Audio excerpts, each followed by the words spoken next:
Ladies and gentlemen, it's finally here. Now, I don't mean to bore y'all with the table unboxing. As you can see, it's already out the box. I just want to talk to y'all about the specs for a little bit. But once again, as you can tell, this is what comes out the box. The tools, the connectors, the extension pieces, and the charger coming out of this cool little bag with the handle on it. Mine's came with the mini charger. I'm not that sure if that's going to be a thing with these batteries. I'm gonna assume this is gonna be a thing with the batteries, the mini charger that can go up to 134 volts. But anyways, this is the 72 volt Colossus Pro, 54 amp hours, aka 3,888 watt hours, using MallieCell P45B cells. The Colossus is one of Chi Battery's newest batteries. Well, it is and isn't new, but I'll get to that a little bit later. All I know is I'm glad to be one of the first to do a video, if not the first to do a video on this battery, specifically the Pro, because the Pro is the one that's really new. But one last thing I want to do, I got a bit of a look I'm going for when it comes to my bike. So it's going to get wrapped with this very, very pretty forge. Punch, I attack and I crunch. Ain't no pushing this brunch. I pack a mean punch for my foes who ain't got no dough. Cause I'm the meanest, but I still grow. And I just might throw mad lyrics that could go for long. Look how good it looks. I tried to cover everything up as much as possible, even got my name down on the bottom. That's only one thing to do, and that's to take it outside and talk about it.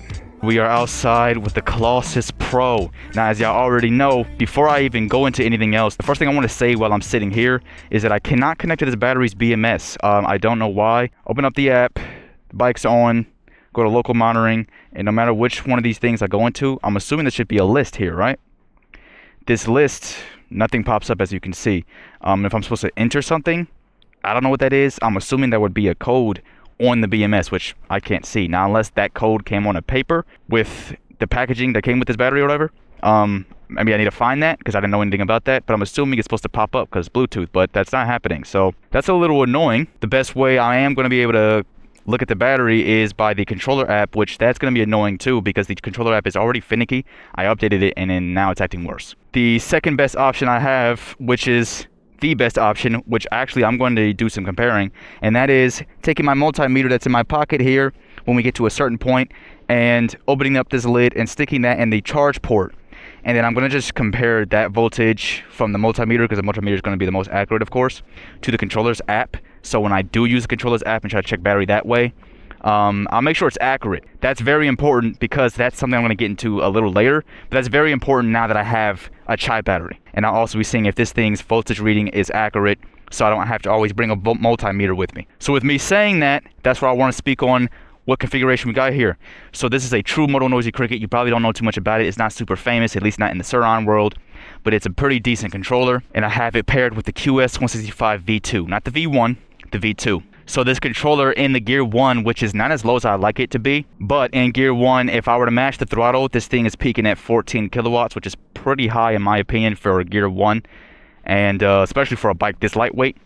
But if I smoothly hit the throttle, I don't always slam it down, I can get a good 5 kilowatts, which to me is a lot better. If I were to compare that to my two previous bobber builds, my newest one and my older one hitting 7 kilowatts at gear 1 peak. My newest one only hitting 17 because that is a far bigger battery. That is an 88.2 amp hour battery at 96 volts, 100.8 volts nominal specifically.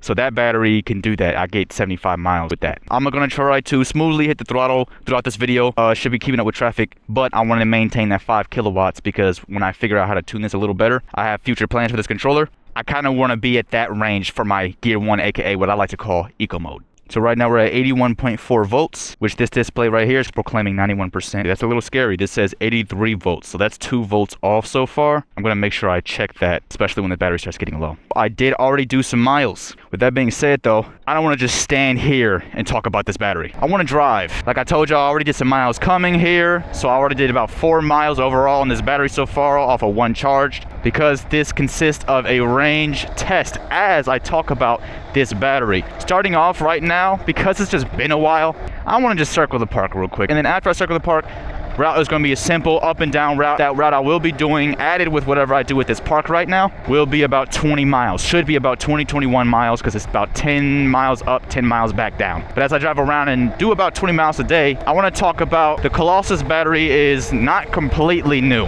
It's just your Gladiator Touring and Gladiator Max. The Touring / Colossus didn't really get upgraded. It's the same battery, just a different name. the Colossus Pro is what got changed a little bit.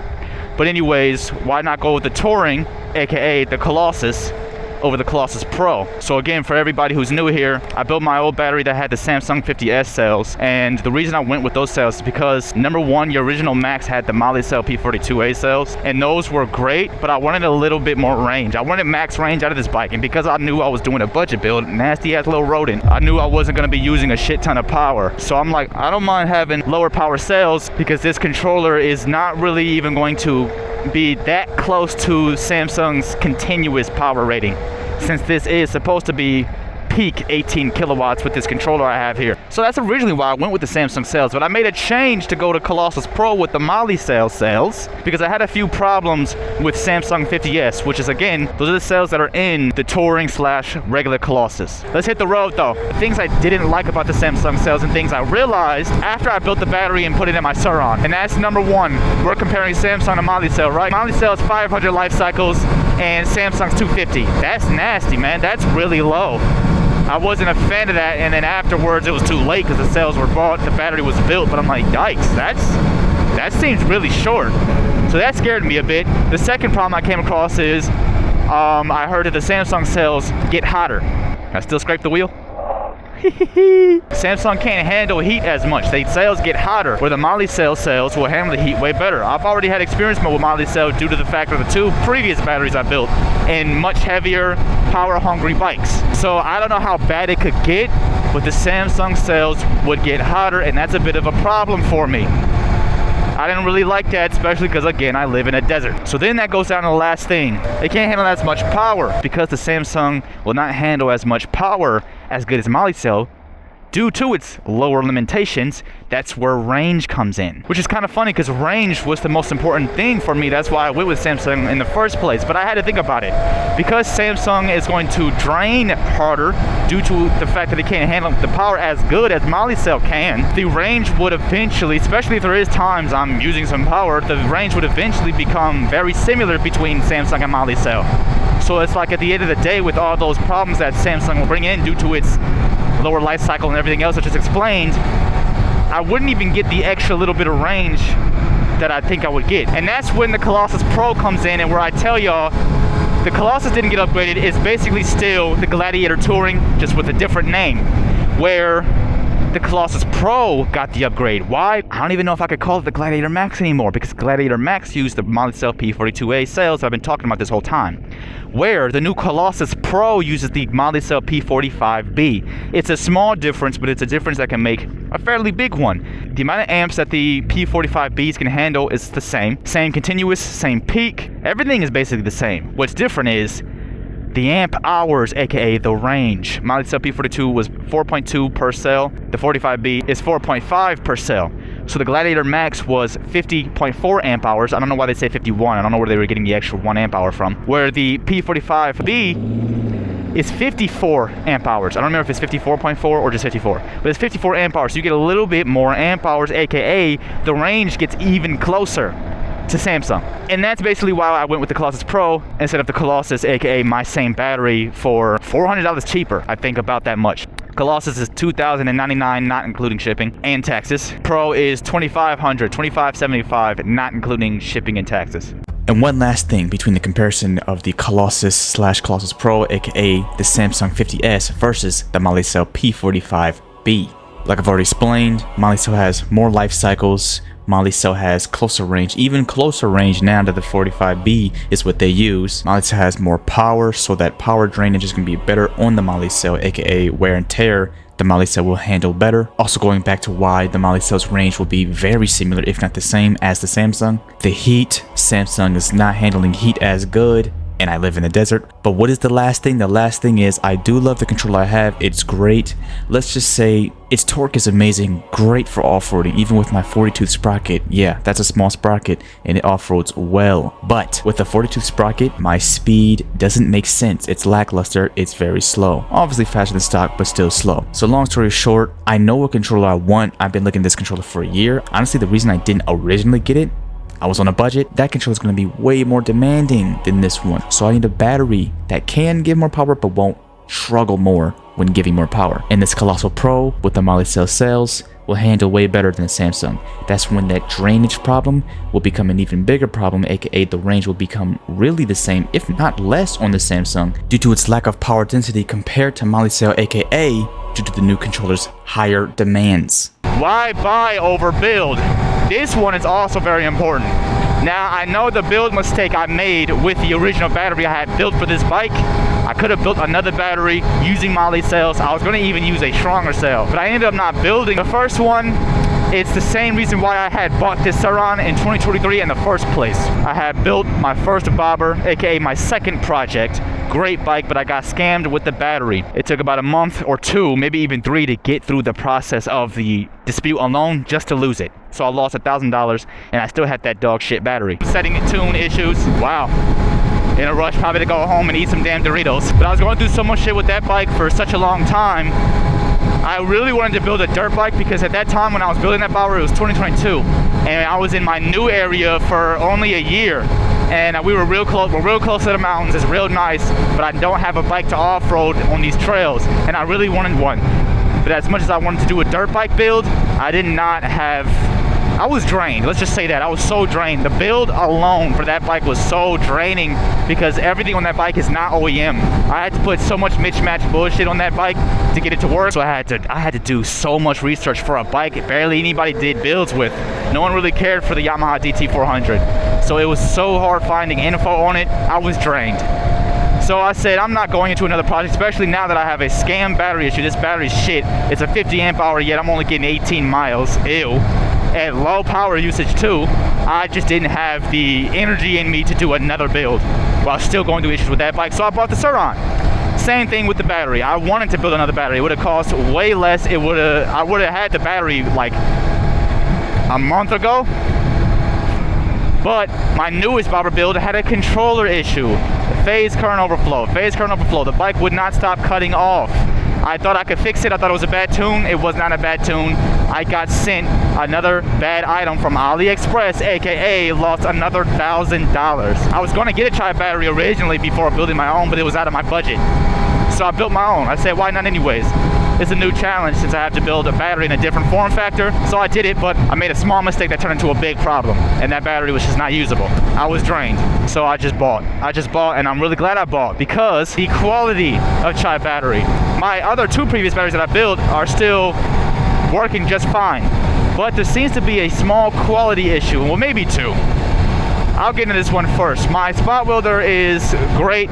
It works enough, but it's not the strongest. And that's why I was having problems with my Surron battery that I built, because those connections were so much tighter for whatever reason. My spot welds just weren't strong enough, so them popping off. I have a 12 parallel, but then this parallel at the bottom, you know, group 25, maybe the last group 20, the last group is a 9 parallel because 2 cells are no longer connected to the copper. That's basically what happened with the battery, and that's why it became unusable. But number 2, I don't even know why this happens, but there keeps being corrosion on my battery. More corrosion on the Surron battery due to me needing or trying to do this to fix the connections. Every time I get solder, I use my flux, and it works great.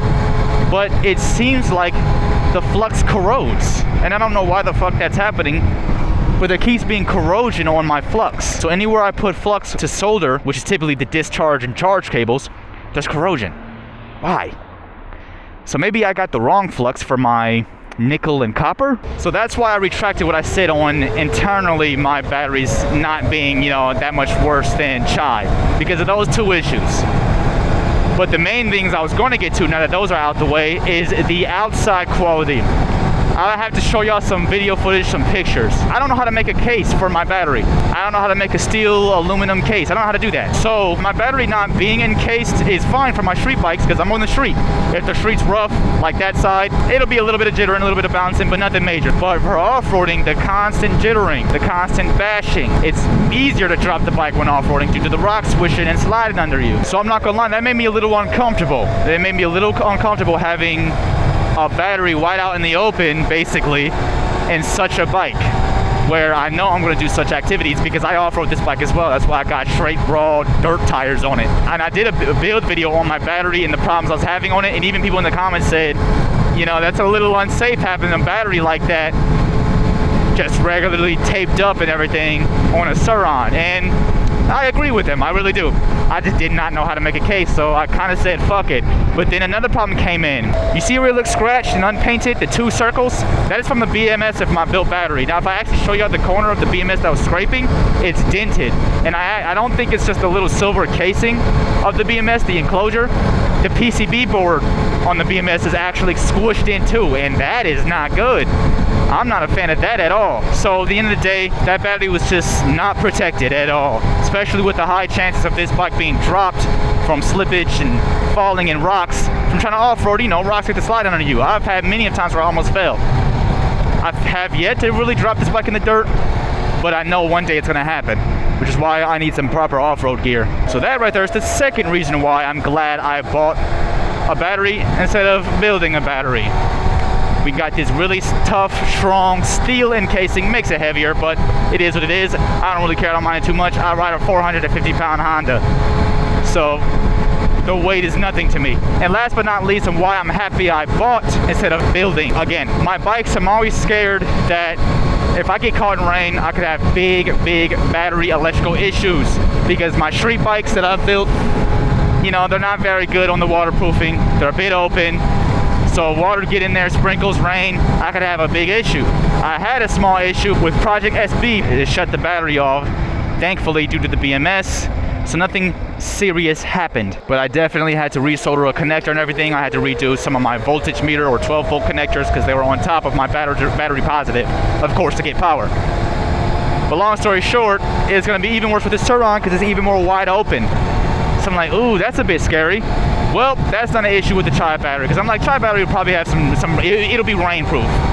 Nope, this battery is waterproof. But on their Instagram, they showed a clip. Where they completely submerged their battery in water. Of course, had the actual plug hanging out, plugged into a bike, hit the throttle on the bike like I'm hitting the throttle right now, wheel was spinning, no issues. So I'm scared of the rain hitting the battery and bam, big electrical issue. Nah, I think I'll be fine. So that's the 3 reasons why I'm glad I bought instead of built. And I guess the last good reason is, if we just take a good look at this bike, it's still tall, and I've said this before with my battery, I still don't mind this look because I have gas bikes that I converted electric, and to me this shape right here just reminds me of a gas tank. It gives it a little bit of a scrambler look. The problem with my battery is it was actually that much taller, that's it. But because the BMS was sticking out here and everything and the battery was a lot fatter, it was basically, this was sitting on top of it, where as y'all can see, this is not doing that so much. So because of that, it sits a little lower, and everybody's used to this because this battery's the same height as the Gladiator Max. But a lot of people don't like the look. I don't mind the look. Now I have one problem, which doesn't have to be a problem. I just got to start being careful of it. One of the reasons why I am so keen to have a source where I can properly check my battery range or voltage, because Chi batteries are bypassed. I've never had a bypass battery before. All my batteries I've built are not bypassed. Even my bobber battery, which can do up to 945 amps, it's not bypassed. Luckily, A&T, they made a BMS that could do 380 amps continuous, 950 peak. Me using MallieCell P42As, they proclaim one cell of P42A can do 45 amps continuous. That's 945 amps continuous in a 21 parallel, which is what my battery is. 28 series, 21 parallel, and my bobber, the Honda Shadow, square body 2.0. Where this battery, because the way they built it, if they did it like me, you have some big humps sticking out, because that's the BMS.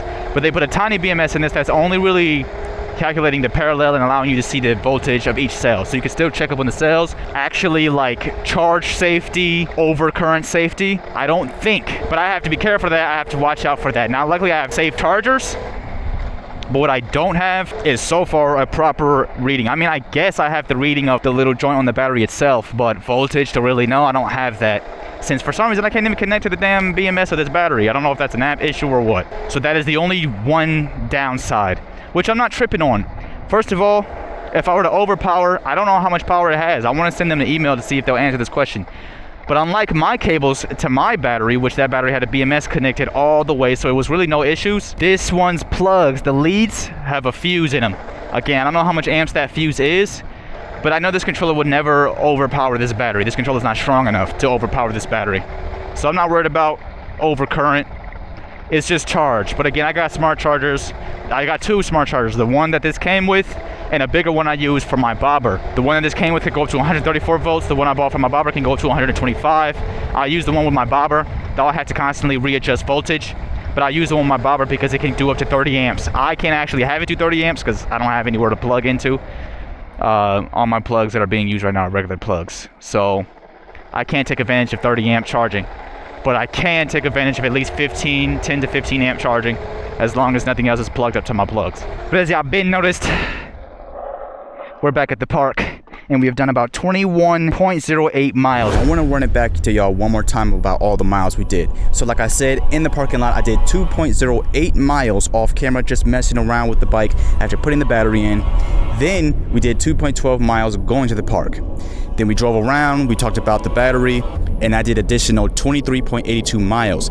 But then off camera, of course, there was way more range tests to do. So I did another 16 miles, and that left me with about 68 volts at about 28%. But still having 28% and about 10 more volts over the cutoff, I'm like, you know what, let's go out a little further. So I did an additional 7 miles. And that left me with about 7%, all adding up to be around 51 miles. I'll put it right here on the screen to show you exactly what it was. So we did that much miles and still had 7% left, aka 64 volts. Again, Chi recommends the lowest cutoff is 58. I still had a little bit of volts over 58. I wasn't even at 50 volts yet, which made me believe, I didn't try it, it was getting late, I was getting hungry, but it does make me believe I could have did an additional 3 miles to get exactly 55, maybe even 56 miles. I kind of doubt I would be able to hit 60. If I hit 60, I had to be going really slow. But I didn't really care to go really slow because one thing I will say is throughout majority of the tests, the speed, as y'all saw when we were driving from the park and talking about this battery, we're doing about 45 to 50 miles per hour. But then off camera, I was doing about an average of 40. And then when we got real low, I was doing an average of probably 35 to 40 miles per hour, which is typical for me. Especially if I'm recording, I'm riding out and I get to the location that I'm trying to get to. I tend to ride about 30 miles per hour average because I'm just checking out the area. Like the video I did a while back in December on my bobber, going to my old neighborhood when I was doing my old circle. The regular neighborhood roads were empty. I was doing like 30. I only started speeding up to about 45, 50 again when I was going to my local park. You know, the roads where there's a lot more traffic. So again, when the battery started getting a little low, I was only really doing about 35 to 40 miles per hour. I was also in the neighborhood, so I wasn't trying to go too fast and get hit by a car, but I was using a lot of torque. And remember, I kind of forgot, with this little controller, I could simply go into the app and limit it to like 5 kilowatts, maybe even 3. I would limit it to a kilowatt that would allow me to still hit about at least 50. But I forgot to do that, so I'm like, forget it. Throughout the whole test, I'll leave Gear 1 the way it is, and Gear 1 right now will peak up to 14 kilowatts. So using a lot of torque, there's probably moments where I'm using 10 to 14 kilowatts, just eating from the battery, and still, even at slower speeds, higher speeds, still achieved 51 miles. I'll say at the slower speeds, I use torque more just to equal it out. Because again, I'm in the neighborhood, kids was out there playing, cars was backing up, intern. I'm not trying to crash. And I'll say it one more time, I really do feel like I could have did an additional 3 miles, so there's a high chance I was able to do 55. But you know what? 51 miles at those speeds, keeping up with traffic, I'm happy with that. But that is it, ladies and gentlemen. This has been the Chi Battery Colossus Pro test and review. I do want to say though, for next week, I was thinking about doing a bit of a second review on this bike now that it's properly back up and running and things have been properly tested. But by the time this video is uploaded, 4th of July has happened, so I'm in a little bit of a dilemma on next week's video. It's highly likely that I'll have a little some 4th of July related, but full bike review, full bike re-review I should say, coming soon. But I'm gonna say it again, I hope y'all enjoyed this video. If you did, make sure you go ahead and like, comment, and hit the subscribe button to get electrified with the rest of the people. Become electric with the rest of the people. It has been and me, I'm out. Peace.